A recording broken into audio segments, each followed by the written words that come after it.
মন।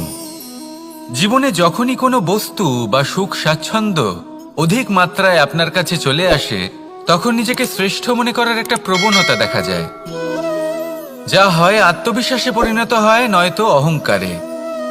এবার আত্মবিশ্বাস আর অহংকারের মধ্যে অনেক বড় পার্থক্য রয়েছে। আমি এটা করতে পারি, আমি ওটাও করতে পারি, এ হলো আত্মবিশ্বাস। শুধুমাত্র আমি এটা করতে পারি, শুধুমাত্র আমি ওটাও করতে পারি, আমি হলাম সর্বশ্রেষ্ঠ, এটা হলো অহংকার। এবার এই অহংকার এর ধ্বনি অনেক দূর প্রবাহিত হয়, আর এর প্রহার সর্বপ্রথম আপনাকে বিপর্যস্ত করে। এবার এই অহংকার এর বিপরীত শব্দ হলো বিনয়, অর্থাৎ নিজের ঊর্ধ্বে উঠে অন্যের বিষয় ভাবনা চিন্তা করা, সংসারের বিষয় ভাবা। এই বিনয়ী হবার চেষ্টা করুন, একের থেকে অনেক হওয়ার চেষ্টা করুন এবং একসাথে থাকার চেষ্টা করুন। নিশ্চিত রূপেই আপনি বিকাশের কারণ হবেন। মত্ততা থেকে নিজেকে দূরে রাখুন, অহংকার থেকে নিজেকে দূরে রাখুন। এই মন প্রসন্ন হয়ে বলবে, রাধা রাধা। জীবনের প্রত্যেক মুহূর্ত আমার মতো হওয়া উচিত, মধুর মতো নয়।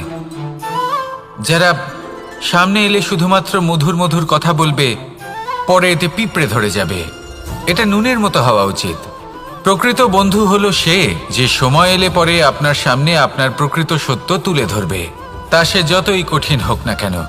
আপনার দোষ, আপনার অপগুণ, আপনার খামতি আপনাকে বলতে পারবে, যাতে আপনি সেগুলো শুনে মেনে নিয়ে তারপর নিজেকে শুধরোতে পারেন। এটাই হলো প্রকৃত বন্ধুত্ব।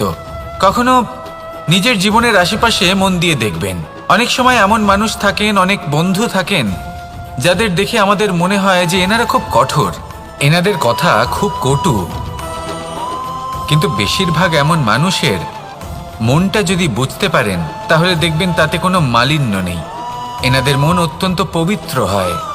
যদি আপনার জীবনেও এমন কোনো ব্যক্তি থেকে থাকে, এমন বন্ধু থাকে, তাহলে তাদের আগলে রাখুন আর আমার সাথে ভালোবেসে বলুন, রাধা রাধা।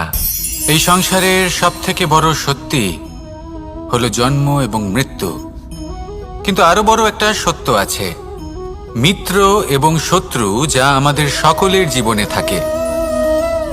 মিত্র সে যে আমাদের সঙ্গ দেয় এবং সংসারের সব থেকে উঁচু শিখরে আমাদের নিয়ে যায়, এবং শত্রু সে যে যে কোনো মুহূর্তে যে কোনো শিখর থেকে আমাদের নিচে ফেলে দিতে পারে। এবার বিচিত্র ব্যাপার হলো এটাই যে আমরা নিজেরাই এদের সাথে নিয়ে চলি, নিজেরাই এদের পালন করি। তা কি করে? প্রথমে বুঝুন এই মিত্র এবং শত্রু কারা। আপনার নিজের মন, আর কেউ নয়। এই মনই হলো মিত্র, যখন তাতে ভারসাম্য বজায় থাকে, তা নিয়ন্ত্রিত থাকে, তা পবিত্র হয়। কিন্তু যদি এই মন অনিয়ন্ত্রিত হয়ে পড়ে, যদি আপনাকে সে নিয়ন্ত্রণ করতে শুরু করে, তখন সেই আপনার সব থেকে বড় শত্রু হয়। সেই জন্য এই মনের ওপর নিয়ন্ত্রণ রাখতে শিখুন, এতে ভারসাম্য বজায় রাখতে শিখুন। তাহলে আপনি এমন এক বন্ধুকে পাবেন যে আপনাকে এই সংসারের শিখরে পৌঁছে দেবে। আসুন আমার সাথে ভালোবেসে বলুন, রাধা রাধা। মুক্তোর এই মালা দেখতে কত সুন্দর হয়, তাই না? যিনি ধারণ করেন তাকেও এটা শীতলতা প্রদান করে, আর যে ব্যক্তি দেখে তার চোখও এই দৃশ্য দেখে শান্তি উপলব্ধি করে। কিন্তু ভাবুন, যদি এমন কিছু হয় যে সুতো দ্বারা এই মুক্তোর মালা তৈরি হয়েছে, সেটা কি যে এটা তো মাটিতে পড়ে থাকা বস্তু, এটা আমি তুলব না? ভাববো না, তাই না?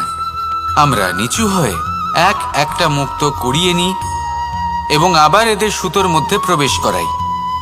কেন? কারণ এই মুক্তো হলো বহুমূল্য। এতে কোনো সন্দেহ নেই যে এই মুক্তো হলো বহুমূল্য। কিন্তু এর থেকেও অনেক বেশি বহুমূল্য হলো আমাদের জীবনে আমাদের সম্পর্ক, আমাদের বন্ধু বান্ধব। এই সম্পর্কেও কখনো কখনো বিবাদ হয়, মনোমালিন্য হয়, এগুলোও ছড়িয়ে যায়। আর সেই সময় এই মুক্তোর মতোই নত হয়ে আমাদের এই সম্পর্কগুলিকে হাতে তুলতে হবে, এদের জুড়তে হবে, এদের আগলে রাখতে হবে, কারণ এদের থেকে বহুমূল্য আর কিছুই নেই। আর যদি এই কাজটা আপনি শিখে নিতে পারেন, তাহলে আপনার জীবনের এই সম্পর্ক, এই বন্ধুত্ব সবসময় আপনাকে বল প্রদান করবে, আনন্দ প্রদান করবে। আর এই মন সুপ্রসন্ন হয়ে বলবে রাধা রাধা। হয়তো আপনার মনে কখনো এই প্রশ্ন আসতে পারে যে ইমারত কেন নির্মাণ করা হয়, কেন উৎসব পালন করা হয়, কেন মানুষ নিজেদের জন্মদিন পালন করেন, কেন দোল, বিজয়া দশমী? যে নারায়ণের প্রতি ভক্তির কারণে ভক্ত প্রহ্লাদকে অগ্নি স্পর্শও করতে পারেনি। যদি বিজয়া দশমী পালন না করা হয় তাহলে কি এই সংসার ভুলে যাবে যে এই দিনে শ্রীরাম রাবণকে বধ করেছিলেন? যদি আমরা দীপাবলির এই উৎসব পালন না করি তাহলে কি এই সংসার এটা ভুলে যাবে যে অযোধ্যাতে অমাবস্যার এমন এক রাত এসেছিল যে রাত্রে অযোধ্যা পূর্ণিমার থেকে বেশি উজ্জ্বল হয়ে উঠেছিল? যদি এই রাখি উৎসব পালন না করা হয় তাহলে কি এই সংসারের ভাই এবং বোনেরা একে অপরের প্রতি ভালোবাসা কি সেটা ভুলে যাবেন? বিষয়টা ভুলে যাওয়ার নয়, বিষয়টা হলো মনে রাখা। যখন জীবনে আমরা কোনো একটা স্থানে পৌঁছই, উপলব্ধিগুলোর উৎসব পালন করি, যাতে সেই মুহূর্তে আমরা সকলের মধ্যে আনন্দ ছড়াই এবং মানুষ সেই মুহূর্তটা মনে রাখেন। এই স্মৃতিগুলোই মানুষের মধ্যে বিশ্বাসের জন্ম দেয়। এই বিশ্বাস যে আগামী যেদিন আসছে তাতে আরও আনন্দের সম্ভাবনা রয়েছে। ভালোবাসার এই উৎসব, ভালোবাসার এই পার্বণ, এটা মানুষের মনে বিশ্বাসের জন্ম দেয় যে প্রত্যেক যুগে কেউ না কেউ এসেছে এবং পরবর্তীতেও আসবে। তাহলে আসুন আমরা ডুবে যাই আমার লীলার এই প্রেম যাত্রায় এবং ভালোবাসার এমন একটা উৎসব পালন করা যাক যা এই সংসার যুগ যুগ পর্যন্ত মনে রাখবে। তাহলে আসুন আর আমার সাথে ভালোবেসে বলুন রাধা রাধা। আকার ধারণ করেছে। এইভাবেই যদি প্রতিদিন আমি ওর দেখাশোনা করি তাহলে নিশ্চিত রূপে এর শিকড় আরো দৃঢ় হবে এবং একটা বিশাল গাছের আকার ধারণ করবে, যার থেকে কিছু ডাল জন্ম নেবে আর তাতে আমি পাবো কিছু মিষ্টি সুস্বাদু আম ফল। এবার আম তো সকলের প্রিয়, সকলের পছন্দের ফল, সকলে খেতে চান, কিন্তু আম পাওয়ার জন্য আগে আপনাকে সেই গাছের যত্ন নিতে হবে। যদি আপনি গাছ লাগিয়ে তারপর ভুলে যান তাহলে সেই গাছের কি হবে? তার অস্তিত্বটাই মুছে যাবে, তাই না? আমাদের সম্পর্কগুলো কিছুটা এরকমই হয়। যদি সম্পর্ক জুড়ে আপনি ভুলে যান তাহলে তার অস্তিত্বই মুছে যাবে। তাই শুধুই সম্পর্ক গড়বেন না, তাকে পালনও করুন। নিশ্চিত রূপে আপনার এই সম্পর্করূপী বৃক্ষের ডালে আনন্দের মিষ্টি সুস্বাদু আম ফল নিশ্চয়ই পাওয়া যাবে। তাহলে প্রত্যেক দিন প্রত্যেক সম্পর্ক পালন করুন, তার থেকে আনন্দ লাভ করুন। এই মন ভালোবেসে বলবে রাধা রাধা। কোনো এক বস্ত্রে যদি ছোট্ট একটা ছিদ্র উৎপন্ন হয় আর যদি আমরা তার দিকে নজর না দিই তাহলে সময়ের সাথে সমগ্র বস্ত্র ছিঁড়ে যায় আর কোনো কাজে আসে না। যদি কোনো একটা নৌকাতে ছোট্ট একটা ছিদ্র উৎপন্ন হয় তাহলে সময়ের সাথে পুরো নৌকাই জলে ডুবে যায়। লক্ষ্যের দিকে অগ্রসর হওয়ার সময় একটা ছোট্ট ভুল আপনি যদি করে ফেলেন তাহলে আপনাকে তা লক্ষ্যের থেকে দূরে করে দিতে পারে। এমনটা এই সম্পর্কের সাথেও হয়ে থাকে। কোনো একটা ছোট্ট কথা, একটা ছোট্ট মনোমালিন্য যদি সম্পর্কে আসে এবং সেটা না মেটানো হয় তাহলে সেই সমগ্র সম্পর্কটা, অনেক বড় বড় সম্পর্ক ভেঙে যেতে পারে। যদি আপনার সম্পর্কে ছোট্ট একটা ছিদ্র উৎপন্ন হয় তাহলে প্রেমের সূচ আর স্নেহের সুতো দ্বারা সেলাই করে ফেলুন, যাতে আপনার এই সম্পর্ক অটুট থাকে এবং প্রেম দ্বারা পরিপূর্ণ থাকে। আসুন আমার সাথে ভালোবেসে বলুন রাধা রাধা। দু রকমের প্রাকৃতিক বেগ থাকে। প্রথম হলো বর্ষা। যখন এর বর্ষণ হয় তখন মাটিকে শীতল করে নতুন ফসল ফলায়। আর দ্বিতীয় হয় পবন, যা আমাদের সর্বদা শ্বাসবায়ু প্রদান করে। অশান্ত এই মনকে শান্তি প্রদান করে, এই ক্লান্ত শরীরে স্ফূর্তি প্রদান করে। আমাদের জীবনে যত আবেগ আছে তা হয় বর্ষার মতো হওয়া উচিত, নয় হওয়া উচিত পবনের মতো। ক্রোধ, মতভেদ, বিবাদ এগুলো হওয়া উচিত বর্ষার মতো, অর্থাৎ কিছু সময় পরে যেন এরা নিজে থেকেই ছিন্ন ভিন্ন হয়ে চলে যায়। আর যদি পবনের মতো কোনো আবেগ থাকা উচিত, তা হলো প্রেম, যা সর্বদা শ্বাসবায়ু প্রদান করে, সবসময় সাথে থাকে।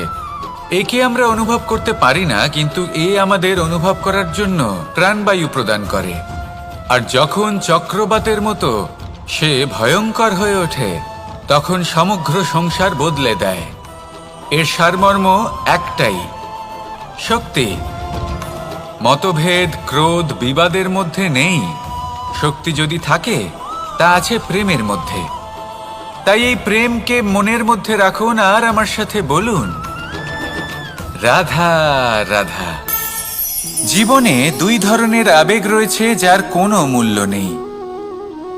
আমার কথার অর্থ এটা নয় যে এদের কোনো গুরুত্ব নেই, গুরুত্ব যথেষ্টই রয়েছে, শুধু এদের জন্য আপনাকে কোনো মূল্য দিতে হয় না। প্রথম আবেগ হলো আনন্দ, প্রসন্নতা। এটা আপনি যে কোনো জায়গায় খুঁজে পেতে পারেন যদি আপনি খুঁজে পেতে চান। আপনি কোনো পুষ্পের সৌন্দর্য দেখে প্রসন্ন হতে পারেন। বায়ুর কারণে যখন একটি বৃক্ষ শিহরিত হয়, সেটা দেখে আপনি প্রসন্ন হতে পারেন। একটা ছোট্ট শিশুর কলরব শুনেও আপনি প্রসন্ন হতে পারেন। একটা ক্রন্দনরত বালককে হাসিয়ে আপনি প্রসন্ন হতে পারেন। সবকিছু আপনার উপর নির্ভরশীল। সেখানে আরেকটি আবেগ হলো দুশ্চিন্তা। মানুষ বড়ই দুশ্চিন্তা করতে থাকে। আজ আমি এই কাজ করেছি, সেই বিষয়ে চিন্তা। আজ আমি এই কাজ করতে পারিনি, সেই বিষয়ে চিন্তা। কাল আমাকে এই কাজ করতে হবে, সেই নিয়ে চিন্তা। আমি কি সেই কাজটা করতে পারবো, সেই বিষয়েও দুশ্চিন্তা। চিন্তা সর্বত্র রয়েছে, যার জন্য মূল্য দিতে হয় না। যত চান আপনি একত্রিত করতে পারেন। একটা গুরুত্বপূর্ণ কথা মনে রাখবেন, প্রসন্নতা জীবনের একটা নতুন সূত্রপাত। সেখানে দুশ্চিন্তা হলো জীবনের চিতার সমান। এবার এই দুটি আবেগ হলো মূল্যহীন, দুটোই আপনার সামনে আছে। কোনটা চয়ন করবেন আপনি, দুশ্চিন্তা নাকি প্রসন্নতা? সিদ্ধান্ত আপনারই। আসুন আর আমার সাথে ভালোবেসে বলুন, রাধা রাধা। নন্দ বাবাও খেলার ছলে খুব বড় বড় শিক্ষা দিতেন। অনেকদিন আগেকার কথা, বাবা আমার জন্য একটা মানচিত্র নিয়ে এলেন। এটা ছিল জম্বু দ্বীপের মানচিত্র, ঠিক যেন একটা ধাঁধা, যা টুকরো টুকরো করে বিভিন্ন দিকে ছড়ানো, যেগুলোকে আমায় জুড়তে হতো। ব্যাস শুধু এটুকুই ছিল আমার কাজ। আমি বারবার প্রচেষ্টা করলাম, কিন্তু বারবার অসফলই রয়ে গেলাম। বাবা এটা দেখলেন এবং হাসলেন। বাবা বললেন, একটা কাজ করো, এই প্রত্যেকটি অংশকে উল্টে রাখো। আমিও উল্টে রাখলাম। তারপরে দেখলাম প্রত্যেক অংশে মানুষের শরীরের কোনো না কোনো অংশ চিহ্নিত। কোথাও হাত আছে, পা আছে, কোথাও মুখ আছে। বাবা বললেন যে এবার এটা জুড়তে চেষ্টা করো। আমিও জুড়ে দিলাম। মানুষের মানচিত্র পূর্ণ হলো। এবার বাবা বললেন, এটা উল্টে রাখো, মানচিত্র পূর্ণ আকার ধারণ করেছে। আমি বললাম, ঠিক আছে। আমি উল্টে রাখলাম, দেখলাম জম্বুদ্বীপের মানচিত্র পূর্ণ হয়েছে। বাবা বললেন, যদি দেশকে সফল করে তুলতে চাও, শক্তিশালী করতে চাও, স্থির বানাতে চাও, তাহলে সবার আগে দেশবাসীকে একত্রিত করতে শেখো। সকল সৈন্যগণ যখন একজোট হয়ে দাঁড়াবে, তখন দেশের শক্তি আরো বেড়ে যাবে। শুধু তাই নয়, বাবা বললেন, যদি ভালোবাসার সাথে জড়িয়ে পড়ো, তাহলে পরমাত্মাও তোমার সামনে এসে দেখা দেবেন। তাহলে এটাই করুন আর আমার সাথে ভালোবেসে বলুন, রাধা রাধা।